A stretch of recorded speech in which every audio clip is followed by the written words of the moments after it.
Oh, you are so good of you to join me on today. Today we're going to talk about natural male hormone stimulators, okay?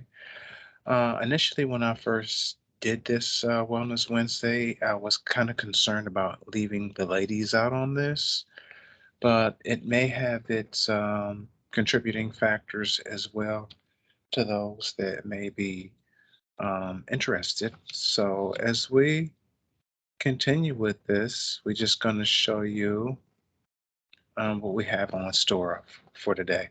So, one of the main concerns about the male hormone stimulants will be resistant training, nutrition, and supplementation. And so, as we unpack this, we'll show you as to how these are going to come about, giving you hormones secretion. So, the resistant training and hormone secretion, the exercise selected was the leg sled press machine, the seated chest press machine, deadlifts, the seated deltoid press machine, and the seated row with the chest support, as well as squats. Reason why I picked the exercises with the machines is because the leg press is not going to put as much pressure on your lower back, causing you to be capable of handling larger portions of weight without putting any pressure on your lower back.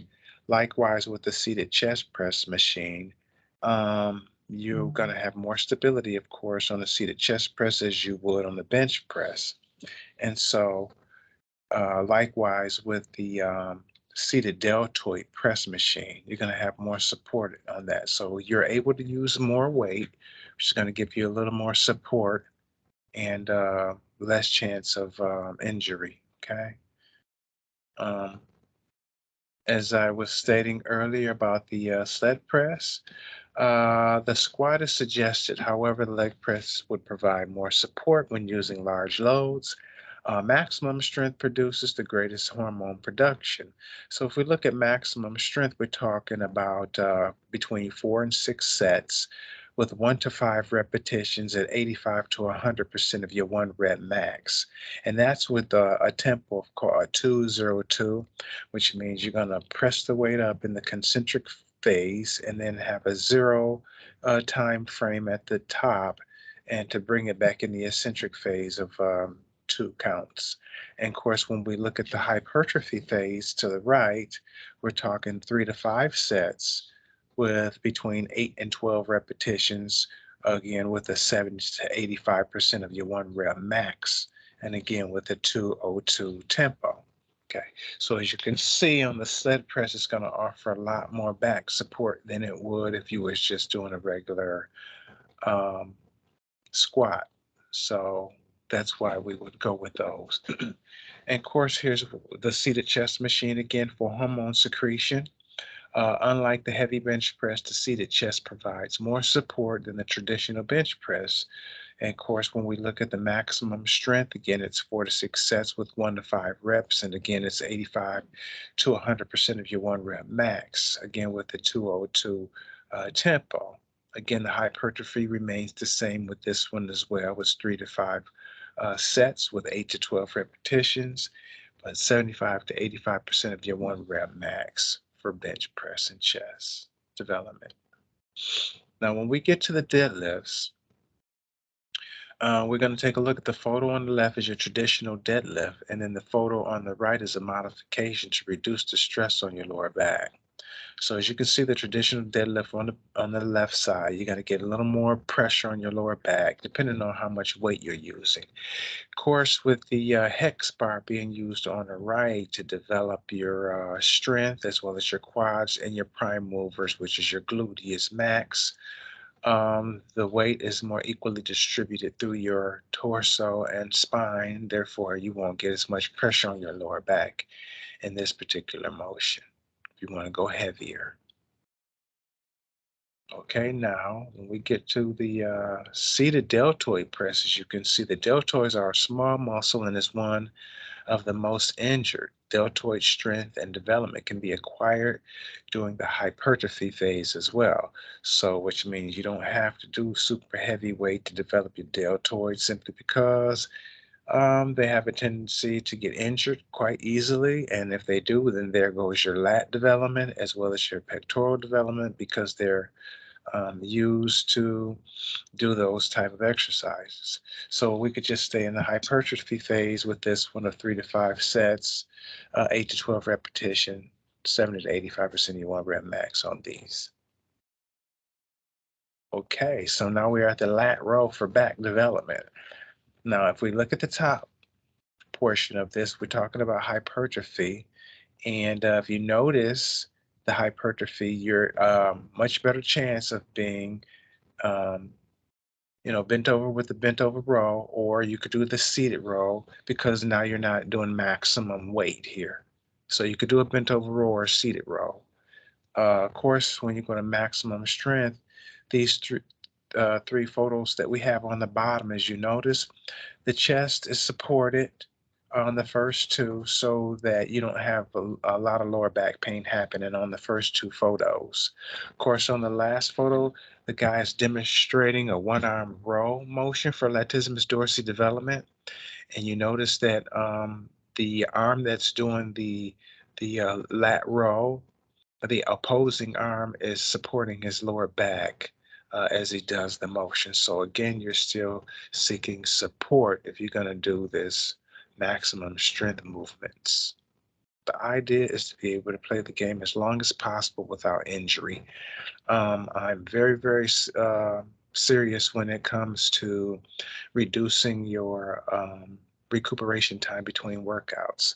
The thing that usually keeps us out of the gym is not the achy muscle, it's usually the connective tissue, the tendons, the ligaments, or even in some cases, the bones that may be causing issues. So, if we could reduce your recuperation time, which means that you'll be able to get back into the gym, get another workout in, and then perpetuate growth and development as the whole idea. It's far too often when we go into the gym, we're thinking muscle, muscle, muscle development, when we should be thinking foundation, skeletal tissue, and connective tissue development as well. So as we look at the squat, we're looking at hypertrophy, 3 to 5 reps. I'm sorry, 3 to 5 sets with 8 to 12 repetitions. So let's pay close attention to the lower back on the diagram to the left. If you noticed, the lumbar sacrum area goes into a lordic curvature position. And if you notice in this squat, if you kind of sit back into a sitting back motion, uh, with that natural curvature in your spine, it's going to reduce the pressure in your lower back in this area. However, if your back isn't curved to go along with that natural lordic curve, that's where you're going to start to demonstrate or experience pressure in that lower back area right there. So it's all about technique when it comes to doing the squats so that you don't create additional pain to your lower back. Okay. So we're just going to do a quick estimate of what is the 1 rep max. If you want, if you can bench press 60 kilograms for 10 repetitions, you take that 10 reps, multiply by 2.5, it comes out to 25. Then it's 100 minus the 25, they give you 75. Percentage of the kilograms of represents my theoretical 1 rep max. So it's 75 divided by the 100, give you 0.75, and your estimated 1 rep max equals a kilogram um, divided by the 0.75 gives you the 80 kilograms, which is going to be your 1 rep max. Okay. Okay, so now we're going to move into some foods that's going to really help a lot with the hormone secretion. So the foods that's going to increase your hormone secretion by 52% is going to be oysters. I'm not a big shellfish person myself, but for those of you that do, they're high in zinc, and that's very helpful in secreting, increasing sperm count and sperm reproductive functioning.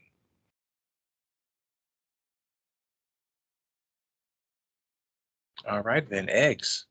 Not just egg whites, but whole eggs. You'll find that eating egg yolks will improve your testosterone levels. The yolks are a part of the egg that experts use to say were bad, but now research shows that the egg yolks are full of healthy fats, proteins, and selenium. This mineral selenium acts as an antioxidant in your body, which leads to improved health. So, according to some studies, it has been shown that selenium can help enhance the production of testosterone. This occurs by activating pathways and expressions of certain genes that help men increase their T levels naturally. Okay, fatty fish contains high levels of vitamin D, zinc, omega-3 fatty acids. Each of these nutrients has been shown time and time again to help boost testosterone by 52%. So, when used as a part of your process to increase T levels, you may have heard that diets that are high in fat, such as fried foods, may decrease testosterone levels, but healthy fats have been proven to increase testosterone levels. You see, there is a difference in fat. Healthy fats, such as those found in fatty fish, are vital components to long lasting health. Okay. So, cherries and pomegranates are two more popular options to boost T levels. They're rich in flavonoids, antioxidants, they help protect cells that produce testosterone. This means you will have healthier cells and increased production of testosterone levels. So we can also throw some fish in there as, with the meats and make you a well-rounded a menu item. Boosting supplements. There's the maca plant.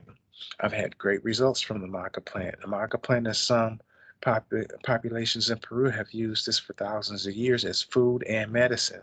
So, in the last few decades, maca has grown in popularity around the world as a natural remedy for certain health issues, including infertility and low sex drive.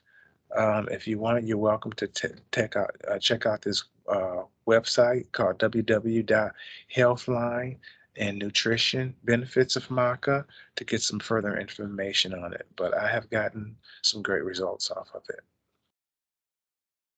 Here's some others, one of which is called yohimbe or yohimbe extract or yohimbe bark, and it actually comes from a yohimbe tree. So the yohimbine or yohimbe is an evergreen tree native to Africa. Its bark contains the chemical yohimbine, traditionally used as an aphrodisiac. So the yohimbe can increase blood flow to the nervous impulses to the penis or vagina, and it can also help counteract the sexual side effects of certain medicines used for depression. So most people commonly use yohimbe for sexual problems. It is also used to boost mood for athletic performances and other purposes, but there is no good scientific evidence to support these issues. And then we also have the WebMD if you want to check on that website to further your knowledge for the uses of yohimbe. I've had myself as well as many other friends have tried yohimbe or for testosterone and hormone secretion prior to lifting. Yohimbe was also can be taken prior to bedtime as well to extract or help to secrete natural hormone stimulation as well. And that just about concludes our Wellness Wednesday for this week. I hope you all have enjoyed this session, and we look forward to seeing you again.